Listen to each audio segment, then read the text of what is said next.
Supersting's new game, Acolyte, is a narrative puzzle/detective game that gives you your own AI assistant.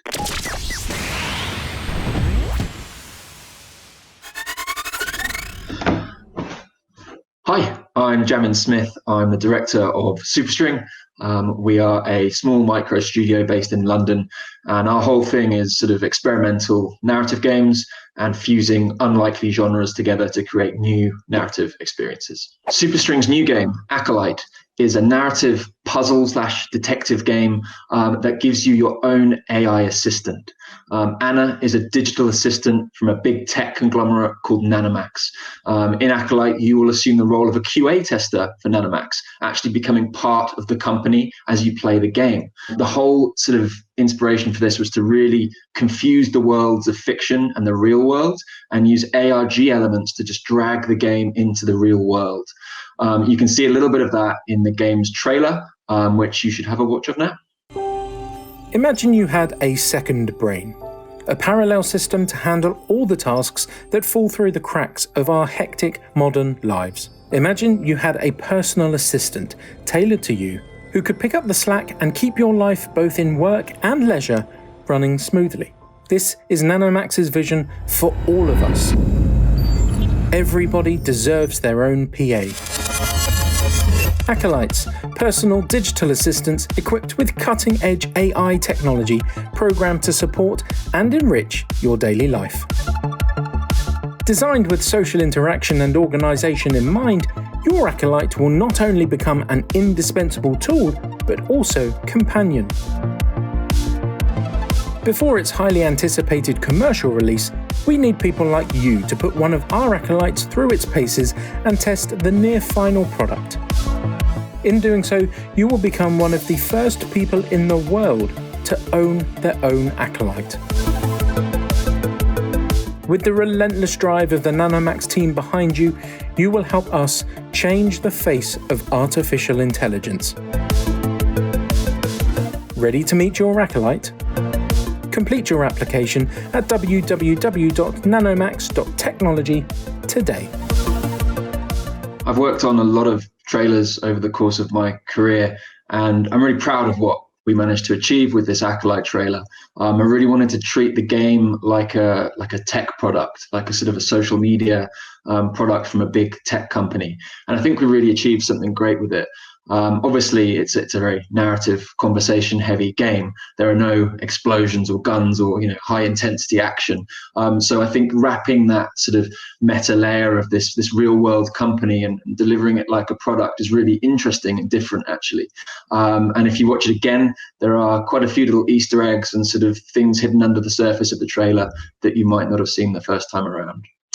So a little bit more about Acolyte then. As you've seen from that trailer, conversation is the real gameplay mechanic. The game uses a natural language input system, meaning you can talk to Anna, your Acolyte, like you would anybody else in a text exchange. You can literally choose however you want to respond, and the game will react accordingly. Now, the game is still in development. Acolyte Prologue is a demo. Sometimes Anna might not have a response to the particular question or comment that you've made, but she's pretty good and she's learning all the time. And the point with the game is to develop it up until release and make sure that she has an answer to everything. I was really inspired by those chatbots from the late 90s. I think that the big one was iGod, and you would sit there on your computer and kind of chat to God and ask him all these questions. And that was really in my head when I was developing Acolyte. That's kind of enough about it from me for the moment. I think the best thing to do is just to jump into the game from the beginning, and you can see how it handles for yourself. So we're jumping in at the very beginning of the game here. You're seeing it fresh as if you've literally just booted the game yourself. Little caveat, and I think it's just important to make the point in this commentary actually, is that this is very much still in development. The point of this prologue that's gone out is to capture, feedback, comments, insight, and build that out into the full release. So when you first play the game, you have to sign an end license user agreement. This is a really small sort of touch, but I think it really helps drag you into the fiction of the world. And one of my real sort of creative intentions with this was to make make it feel like a real product, make you feel like you're part of this world of the company Nanomax, and make you feel crucially like an employee. So as you're starting the game here, you are an employee of Nanomax. You are a QA tester for this company that is creating this new AI assistant called Acolyte. Again, just really blurring those lines between the fiction and the real world. So this is Anna. Anna is the product of Nanomax, this company. She is an AI digital assistant. And she is, her job is to help you. Her job is to be an assistant, calendars, reminders, emails. Her job is to make your life easier. But she's also very aware of the fact that she's in development. She's aware that you are a QA tester and helping her, to become more intelligent and to become a better product, effectively. She's very aware of that fact. And that is where the story is kind of hinged upon. I didn't want this to be one of those cliched AI becomes sentient type storylines. It's not about that. This isn't AI takes over the world and becomes an omnipotent type storyline. It's very much grounded in the fiction of the company and more about a deeper mystery of this company and the perhaps nefarious activities it might be up to. So here you can see players sort of scrolling through the Nanomax portal, which is their sort of conduit to the world of the company and the world that this game exists in. This is an introduction that the player can just learn a little bit about what they're working on and the Acolyte program itself. So this is the great thing about, well, from my perspective, the great thing about the game is that because you are a QA tester, there's a bit of a catch-all for some of the early, limitations of the game and some of the bugs and problems that it might have at this point. As I said, it's still in development. So sometimes there are real bugs that pop up, and sometimes there are very orchestrated sort of story-specific bugs that help further the narrative itself. So as you can see here, the player can input anything they like. This is a game about conversation. This is a game about dialogue. And Anna will ask lots of questions over the course of the game, and it's up to you how you choose to answer those. This is one of the first sort of puzzles you can see on screen at the moment. It's just working out how to connect you to the rest of the company. So here you had to ask, can you help set up my email? And Anna will then go away and set up your email account as part of the game. So she's working on that now. And in the meantime, you can help customize your Acolyte. So there's a limited kind of number of options for the prologue. The plan is obviously to have much more in terms of hair options and outfit options and color options and whatnot for the full release. But for the moment, you can tinker around and sort of put a stamp on your Acolyte and make her look how you might like. That extends to the backgrounds of the app as well. You can unlock other backgrounds and bits and pieces in the prologue as you play as well. So here we go, we've got our own sort of Acolyte. We're happy with how she looks now, customized that, and just in time, the work she's doing on your inbox and your Nanomail account is now complete. So a new section of the app opens up at this point, and this is where the game starts to feed you more of the external story via different characters. So Anna is kind of the main character in a sense, but there are many other players and figures that feed into the larger story.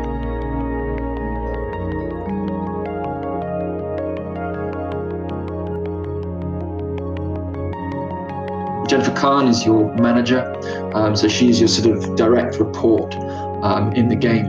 She's the one that gives you your tasks and helps add a little bit of structure to the experience. So she is giving you a task here to sort of run with Anna, which is a personality test. So Anna will go through some questions, and that helps her tailor the app and tailor the experience that you, as a player, will experience in the game to you.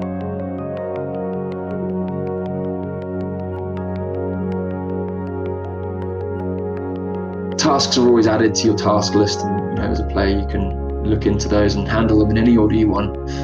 It's a fairly non-linear experience for the most part. In these opening moments, it's obviously on a slightly more curated trajectory, and you will have to follow things in step. But for the most part, because of the natural language input, you can do things at your own pace. We've chosen to do the personality test here, but we could have just sat and chatted to Anna for as long as we liked and asked as many questions as we might fancy asking.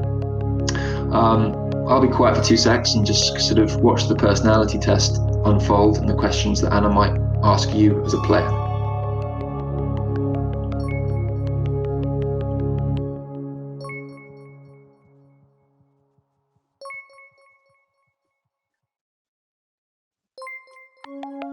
So as you can see, your responses to this test directly affect the app and the experience that you're having in game. Some of these are apparent straight away, like the color. The player said their favorite color is blue.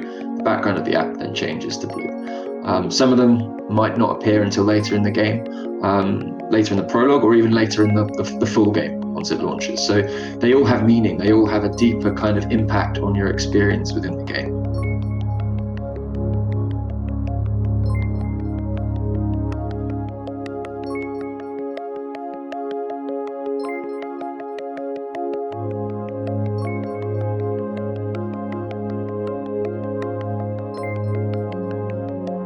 For the prologue and for what you're seeing now, it is portrait only. The plan is to widen that out for the full release and have multiple resolution options, both for landscape and portrait.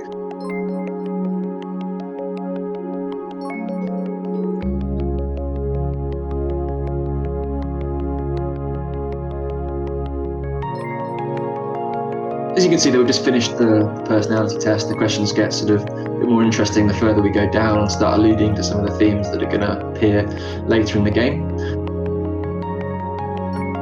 You've seen that there's a city background that's been unlocked. If you'd have answered, you prefer the country in that personality test, that background would be different. And the unlock that you would have received would be a sort of a forest sort of country scene.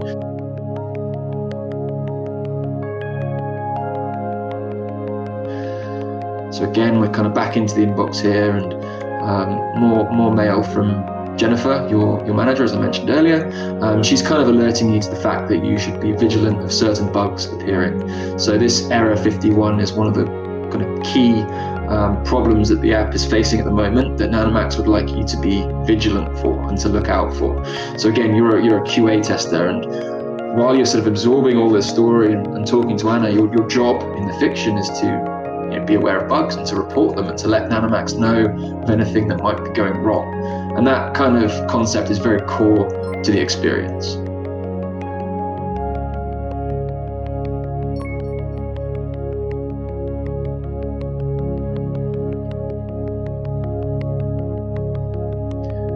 So again, sort of that non-linear aspect of the game, you can ask about anything right off the bat and you can experience elements of the story out of order. It's quite interesting seeing the reaction that the game's had so far. It's out on Steam already, the prologue, and some people have experienced the story in very different ways to others, which is the writer and designer of this is really interesting, because I think one of the reactions has been like people have been able to predict the story quite easily. They feel like it's quite predictable, and I think that's just because certain players have come across a certain bit of information earlier than others, which is really interesting to me, because I need to make sure that all players, regardless of where certain information comes from, that all players have an equally great experience with the story, and that no group of players finds it predictable or obvious. So definitely some tweaks to the flow and to the delivery of the story to be made as we move to the full release of the game. But it's really interesting to hear all that feedback, and I'd love to hear all your feedback. If you're watching this and find the concept interesting, please do check it out. The prologue is free. I'd love to know what you think, and genuinely I've been trying to interact with everybody that is commenting, whether it's on Discord or the Steam page or itch. Every comment I'm really sort of taking to heart, and it all goes into the production plans for the full game as that gets built out. Everything's getting worked up and really fed back into the game as we develop it out. So you can see here, with this part of the game, it's quite open and freeform. So the task that's been given to you by Jennifer is just to talk to your Acolyte, to get to know her. So you can literally ask anything here. There's a slight guide rail, like you can replicate the questions from your own personality test if you wish, which just gives you a bit of a framework to work with, but you could in theory ask absolutely anything. So you're asking here, like, what's your favorite book? Do you fiction or non-fiction? Do you prefer cats or dogs? Anna has an answer to all of this for the most part. I mean, obviously there are some questions that people are going to ask that she's not going to have an answer to, but she's pretty perceptive, and again, going back to that point of feedback, capturing all those inputs that players are making and all those questions that they're asking, that's all getting built in and coming back out in updates and patches, and obviously the full game will capture all of that. I mean, obviously it's impossible to capture everything, but I think at the moment she responds really well, and she doesn't, there's no machine learning here. She doesn't literally learn, but Superstring and the studio and the ways that we're building this game out in the future definitely does. So she will be getting more perceptive. She will be getting more intuitive. And I'm really excited to build that out. And the plan is to support this prologue, the free version, right up until the launch of the full game. I really want to make sure that everybody coming into this free and open experience has just as great experience as the full game as well. So that's really important to me. So here you can see some other characters starting to be folded into the story. It grows over time, the amount of people that are sort of reaching out to you via this inbox, and it starts to get much more interesting. You're obviously seeing the start of the game here, where it's very much introducing you to the company and all of the kind of the day-to-day, moments that you would have if you started a new company yourself. That kind of whole onboarding process, people reaching out and saying hello. It's particularly interesting for me, having developed most of this in lockdown. Obviously, the game puts you in the shoes of a remote worker. You're acting as this QA tester on the game as a remote worker to the company, and the rest of the company is kind of operating as usual, but you are slightly outside of that as a remote worker. And obviously, the parallels to the real world right now, that's kind of pretty on point. It's quite interesting to sort of think about that and how the remote working lifestyle has affected our interactions with the companies that we work for. So that's not a theme that's kind of explored directly. I don't talk about COVID or any of those real world parallels directly, but I think it's just a quite interesting byproduct of the world's current state, and I think some of those themes are quite interesting. So again, this is another example of all the very dynamic parts of the game. So if you ask Anna to send you a picture of a cat, she will, and that's all random. So these images that come through are different every time. And I want to build this out further with the full game, but for the moment you can ask send me a picture of a cat, send me a picture of a dog, and she can do that. She responds accordingly. And that extends further as well. The out of world side of this game gets a lot more interesting, especially when it starts to fold into the story.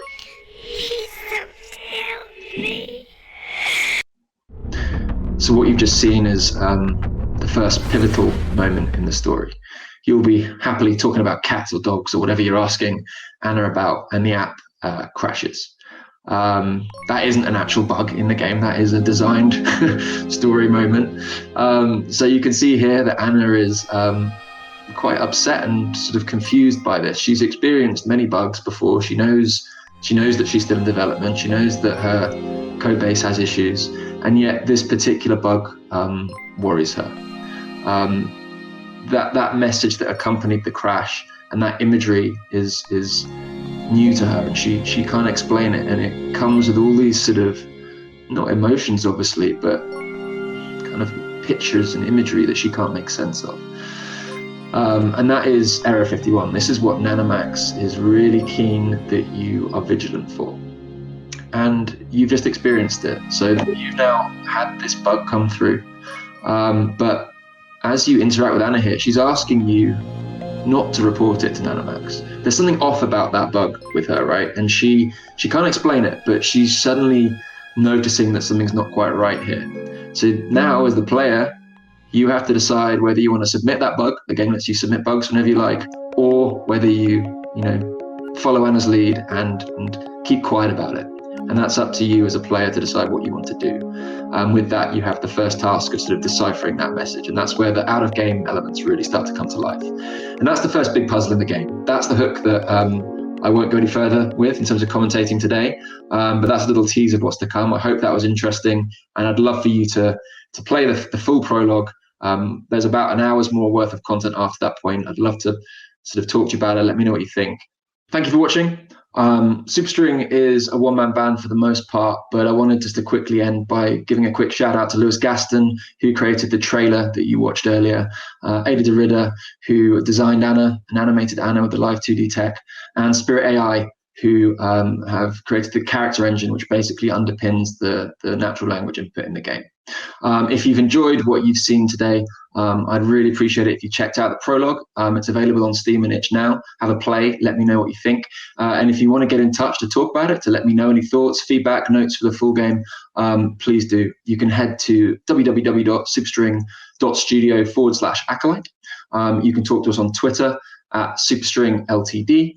And we're on Discord as well. Just search Superstring Discord and that will come up as well. There's a link on superstring.studio as well. Thanks again for watching. I really appreciate it. And huge thanks to London Games Festival for choosing Acolyte as part of their selection and placing their faith in Superstring and myself to share a little bit about the game with you today. I really appreciate it. Thanks again for watching and take care.